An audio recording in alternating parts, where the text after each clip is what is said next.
ሰላም ውድ ተመልካቾቻችን እንደምን አላችሁ? በእግር ኳሱ ዓለም አሁንም ያልተጠበቁ ሰበር ዜናዎች መውጣታቸውን ቀጥለዋል። በተለይ ታዋቂው ጋዜጠኛ ፋብሪዞ ሮማኖ ፍጹም ባልተጠበቀ መልኩ ቦምብ የሆነ ዜና ይዞ ብቅ ብሎ ተመልክተናል። ማርክ ኩኩሪያ ወደ ሪያል ማድሪድ ሂርዊጎ ተብሏል። የዝውውር እንዴት በድንገት ሊሳካ ቻለ የሚለውንም አብረን እንመለከታለን። በሌላ በኩል በዓለም ዋንጫው መድረክ ብራዚልን ያስጨነቀውና እንደ ዴክላን ራይስ የሚጫወተው አዲሱ የ18 ዓመቱ የሞሮኮ ኮከብ አዩብ ቡዋዲን ለማስፈረም አርሰናልና ሊቨርፑል ከመጋረጃ ጀርባም ትልቅ ስብሰባ ማድረጋቸውን ፋብሪዞ ሮማኖ አረጋግጧል። ማንቸስተር ዩናይትድስ ምን እየተካሄደ ይገኛል? በአንድ በኩል ካሪክ ለራሽፎርድ ይቅርታ አድርጎ በሩን ክፍት አደረገለት ሲባል፣ በሌላ በኩል ደግሞ የክለቡ መሪዎች ተጫዋቹን በጭራሽ አንፈልገውም ብለው ለሽያጭ አቅርበውታል። እውነቱ የትኛው ነው? ዩናይትዶችስ የ21 ዓመቱን የኒውካስትል የግራ መስመር ተከላካይ ለማምጣት ምን አይነት እቅድ ይዘዋል? በዓለም ዋንጫው መድረክስ የቨርጂል ቫንዳይክ ኔዘርላንድ በጃፓን ምን ገጠማት? ዛሬ እነዚህን ሁሉ ሰፊና አስገራሚ ትንታኔዎችን መረጃዎችን አንድ በአንድ እያነሳን በዝርዝር እንመለከታለን። ሰከንድ ሳታሳልፉ እስከ መጨረሻው ድረስ አብራችሁን ቆዩ። ለቻናሉ አዲስ ከሆናችሁ ሰብስክራይብ አድርጉ፣ ቪዲዮንም ላይክ በማድረግ ጀምሩ። ከመረጃዎቻችን በፊት ግን ይገምቱ ይሸለሙ ዛሬም ይቀጥላል። ሁለት ድንቅ ጨዋታዎች አሉ። ዕለተ ሰኞ ምሽት 1 ሰዓት ላይ ጀምሮ የሚደረጉ ጨዋታዎች አሉ። ስፔን ከኬፕ ቨርድ የሚደረግ ድንቅ ጨዋታ ይጠበቃል ምሽት 1 ሰዓት ላይ በግሩፕ ኤች ማለት ነው። እንዲሁም ደግሞ በምድብ ጂ ላይ ቤልጅየም ከግብፅ ከኢጅፕት የሚያደርጉትን ጨዋታ ምሽት 4 ሰዓት ላይ እነዚህን ሁለት ጨዋታዎች አንድ ላይ ኮሬክት ስኮር የገመተ ድንቅ ተመልካቻችን ሰብስክራይብ ያደረገ ተመልካቻችን የብር ሽልማት ይኖረዋል ማለት ነው። መጠኑን እንግዲህ ይፋ እናደርግላችኋለን ከጨዋታዎቹ በኋላ።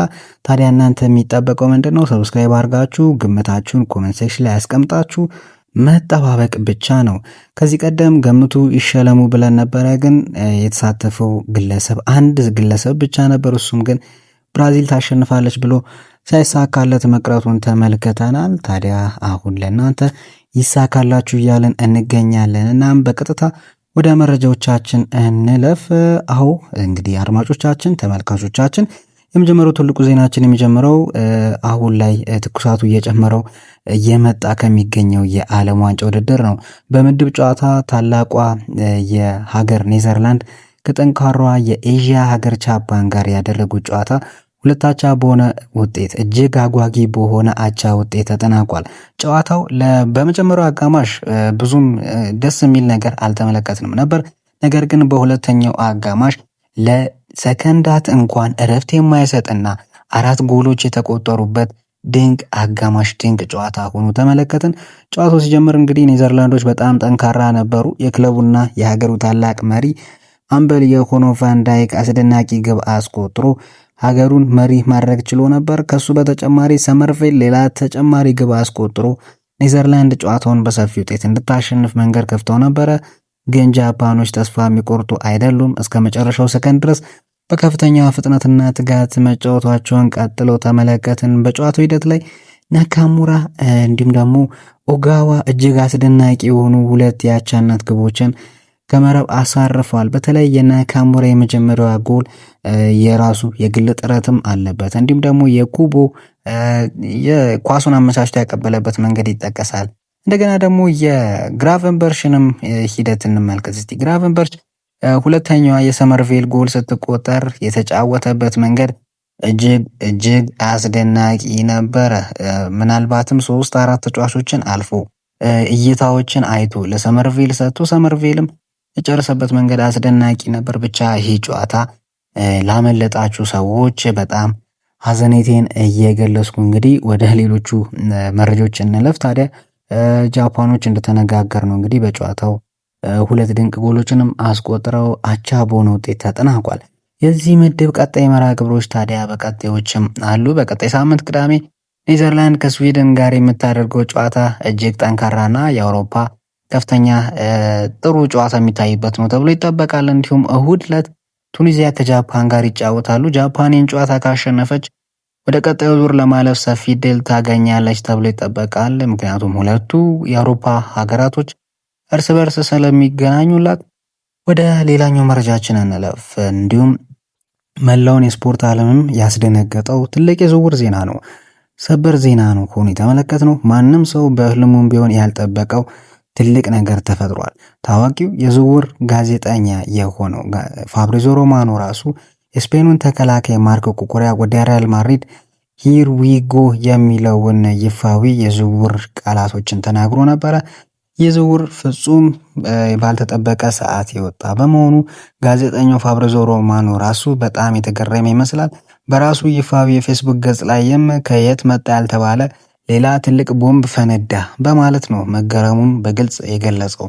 ማድሪዶች የግራ ተከላካይ ክፍላቸውን ጥራት ለመጨመር ይህንን የስፔን ኮከብ ለማምጣት ከመጋረጃ ጀርባ ስራቸውን በሚስጥር ሲሰሩ ቆይተው ዛሬ ዝውውሩን ሙሉ በሙሉ ማጠናቀቃቸውን ተመለከትን። ኩኩሬያ ወደ በርናቦ ማምራቱ አሁን ታውቋል። የስፔን ብሔራዊ ቡድን አሰልጣኝ ሉዊስ ዶላ ፎንቴም በእርግጠኝነት የተናገሩት ቃላቶች አሉ። ኩኩሬያ ወደ ሪያል ማድሪድ ሄዷል፣ እሱ ደስተኛ ነው፣ እኔም ለሱ ደስተኛ ነኝ ሲሉ ነው ቃላቸውን የሰጡትና የተረጋገጠ ነገር ሆኗል። አትሌቲኮ ማድሪድ እንዲሁም ባርሴሎና የልጁ ፈላጊ ሆነው ብቅ ብለው ነበር፣ ግን ማድሪድ ከየት መጣ ሳይባል ነው የጨረሰው ሂደቱን። ፋብሪዞ ሮማኖ ያወቀበት ነገር ራሱ የለም። በሌላ በኩል ሮማኖ አሁንም ፋብሪዞ ሮማኖ ሌላ ትልቅ ሚስጥር መረጃን አውጥቷል። አርሰናልና ሊቨርፑል አሁን በዓለም ዋንጫው ላይ ትልቅ ብቃት እያሳየ የሚገኘውና ወደፊቱ ሱፐርስታር ኮከብ ተብሎ የሚጠራውን የ18 ዓመቱን የሊል አማካይ የሆነውን አዩብ ቡአዲን ለማስፈረም ከተጫዋች ወኪሎች ጋር ትልቅ ስብሰባ ማድረጋቸው ታውቋል። ይህ ወጣት ተጫዋች ሞሮኮ ከብራዚል ጋር አንዳቻ በተለያየችበት የዓለም ዋንጫ ጨዋታ ላይ ፍጹም አስደናቂ ብቃትም አሳይቷል። እድሜው ገና 18 ዓመት ቢሆንም ሜዳ ላይ ያለው መረጋጋትና ኳስ የማሰራጨት ብቃቶቹ እንግዲህ የብዙዎችን ቀልብ ስቧል። የስፖርት ተንታኞች እሱን ከአርሰናሉ ዴክላን ራይስ ጋርም እያመሳሰሉት እንደሚገኙን የተመለከቱ ነው። ፋብሪዞ ሮማኖ እንዳለው ከሆነ ከአርሰናልና ከሊቨርፑል በተጨማሪ የፈረንሳዩ ፔዥም ይህንን ልጅ ለማስፈረም ከጥር ወር ጀምሮ ንግግር እያደረገ ነበር። አሁን ግን ልጁ በዓለም ዋንጫው መድረክ ላይ በከፍተኛ ደረጃ እያበራ በመሆኑ የዝውውር ዋጋው በጣም ሊጨምር ይችላል። አርሰናልና ሊቨርፑል ግን ከዓለም ዋንጫው በፊት ስብሰባውን ስለጀመሩ ዝውውሩን ቀድሞ ለመጨረስም ከፍተኛ ጥረት እያደረጉ እንደሚገኝ የተመለከትነው። አዩብ አውዲ እንግዲህ ወዴት ያመራል? በተለይ ወደ አርሰናል ለማምራት ጥረት እንደሚያደርግ ነው የተመለከትነው። ምክንያቱም አርሰናል በይፋ ንግግሮችን መጀመሩን ተመልክተናል ይህንን ተጫዋች ለማስፈረም እና ምናልባት አርሰናል አዲሱን የመሃል ሜዳ ተጫዋች ማግኘታቸው እርግጥ ይመስላል ማለት ነው። ወደ ሌላኛው መረጃችን ስናመራ ወደ ሰይጣናቶቹ ቤት እንሂድ። ስለ ራሽፎርድ የሚወጡት መረጃዎች በጣም ግራ የሚያጋቡና ክለቡን ለሁለት የከፈሉ ሆነዋል።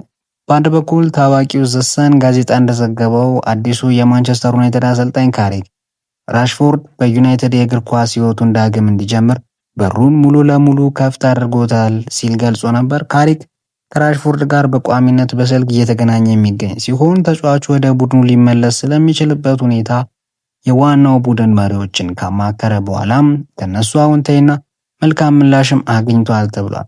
ነገር ግን በሌላ በኩል ማንቸስተር ኢቭኒንግ ኒውስ የተባለው ታማኝ ሌላ የዜና ምንጭ ደግሞ ይህን ዘገባ ሙሉ ለሙሉ ያስተባብላል። አሁን ላይ እየወጡ ያሉ መረጃዎች እንደሚያሳዩት ከሆነ ራሽፎርድ ወደ ዩናይትድ እንዲመለስ የሚለው ሀሳብ በዩናይትድ ቦርድና መሪዎች ዘንድ ተቀባይነት የለውም። ክለቡ ተጫዋቹን መልሶ ከማምጣት ይልቅ እሱን ለማስፈረም ለሚፈልጉ ሌሎች ክለቦች የዝውውር በሩን በሰፊው ለመክፈት ወስኗል እያለ ይገኛል። ባርሴሎናዎች ይህንን አጥቂ ባለፈው ዓመት በውሰት አጫውተው የነበረ ሲሆን ተጫዋቹን በ30 ሚሊዮን ዩሮ በቋሚነት የመግዛት መብት አላቸው። ግን ይህንን እድል ተጠቅመው ተጫዋቹን ለመግዛት እስከ ነገ ድረስ ብቻ እስከ ሰኞ ድረስ ብቻ ነው ጊዜ ያላቸው። ሰኞ የዝውውር መስኮት ይከፈታል። ከዛ በኋላ ዩናይትድ የፈለገውን ዋጋ እየጠራ ራሽፎርድን መሸጥ የሚችልበት ሁኔታ ነው ያለው እና ክለቡ አሳልፎ ለመስጠትም ይገደዳል ማለት ነው። በመጨረሻም እንግዲህ በማይክል ካሪክ የተከላካይ ክፍሉን ለማጠናከር አይኑን ኒውካስትል ላይ ጥሏል። ዘሰን ጋዜጣ ይዞት የወጣው መረጃ መሰረት የኒውካስትል ዩናይትድ የግራ ተከላካይ ሉዊስ ሆልን ለማስፈረም ከፍተኛ ፍላጎት አሳይቷል። ቀይ ሰይጣናቶቹ ይህንን እንግሊዛዊ ወጣት ተከላካይ በዚህ በክረምት የዝውውር መስኮት ወደ ኦልድ ትራፎርድ ለማምጣት ንግግር ለመጀመር የተዘጋጁ ነው። የ1 ዓመቱ ሉዊስ ሆል ባለፈው የውድድር ዓመት በኒውካስትል ቤት ውስጥ በጣም ድንቅ ብቃት አሳይቷል። በሁሉም ውድድሮች ላይ 47 ጨዋታዎችን ተጫውቶ 1 ጎልና 2 አሲስት ማድረግ ችሏል። ይህ ተጫዋች ኳስ የመንጠቅ ብቃቱ፣ አደጋዎችን ቀድሞ የማንበብ ችሎታውና ወደ ማጥቃት ክፍል እየሮጠ የሚሰጣቸው ድንቅ ክሮሶች በጣም የሚደነቁ ናቸው። ነገር ግን እሱን ለማስፈረም ዩናይትድ ትልቅ ገንዘብ ማውጣት ይኖርበታል። ምክንያቱም ኒውካስትል ጋር ያለው ኮንትራት እስከ 2029 ድረስ የሚቆይ በመሆኑ ነው። ኒውካስትሎች እሱን በቅናሽ ዋጋ በቀላሉ ለመልቀቅ ፈቃደኛ አይሆኑም። ነገር ግን አሰልጣኝ ካሪክ የተከላካይ ክፍሉን ጥልቀት ለመጨመር ይህንን ልጅ በጥብቅ እንደሚፈልገው ተረጋግጧል። የዛሬው ሰፊና ዝርዝር የስፖርታዊ መረጃዎቻችን እነዚህን ይመስሉ ነበረ። በእውነት ዛሬ በጣም አስገራሚ ሰበር መረጃዎችን የሰማነው በተለይ የማርክ ኩኩሪያ በድንገት ወደ ማድሪድ የመዘዋወር ማድሪድን ይጠቅማል ብላችሁ ታስባላችሁ? እንዲሁም አርሰናልና ሊቨርፑል እየተፎካከሩበት ያለው የ18 ዓመቱ የሞሮኮ ኮከብ አዩብ ቡዋዲ ወደ የትኛው ክለብ ቢሄድ ይሻለዋል? ሀሳባችሁን ጻፉልን። ራሽፎርድስ ወደ ዩናይትድ ተመልሶ ከካሪክ ስር መጫወት አለበት ወይስ በቃ ሌላ ክለብ መሸጥ ነው ያለበት የሚለውን የእናንተን አስተያየት ለእኛ በጣም ወሳኝ ስለሆነ ከታች ባለው ኮመንት ላይ ሀሳባችሁን በነፃነት ጻፉልን። እንዲሁም ደግሞ የውጤት ግምቶቻችሁንም ጻፉ። እነዚህ 2 ጨዋታዎች እናንተን ያሸልሟችኋል። ስፔን ከኬፕ ቨርድ እንዲሁም ደግሞ ቤልጂየም ከኢጂፕት የሚያደርጉትን የለተሰኞ ምሽት ጨዋታዎችን በጉጉት እንጠብቃለን። ከእናንተ ነው እንግዲህ ኮሜንት ሴክሽን ላይ ሀሳባችሁን አስፍሩልን። እንዲሁም ደግሞ ቪዲዮውን መውደዳችሁን ለመግለጽ ቻናሉን ቪዲዮ ላይክ በማድረግ እንዳትረሱ። እንዲሁም ቻናሉን ለጓደኞቻችሁ ሼር እያደረጋችሁ ሰብስክራይብ እያደረጋችሁ ቤተሰብ እንድትሆኑ ስንል በአክብሮት እንጋብዛለን። በቀጣይ ቪዲዮ እስከምንገናኝና በሌላ አዳዲስና የትም ከማትሰማቸው መረጃዎች ጋር እስከምንገናኝ ድረስ ሰላም።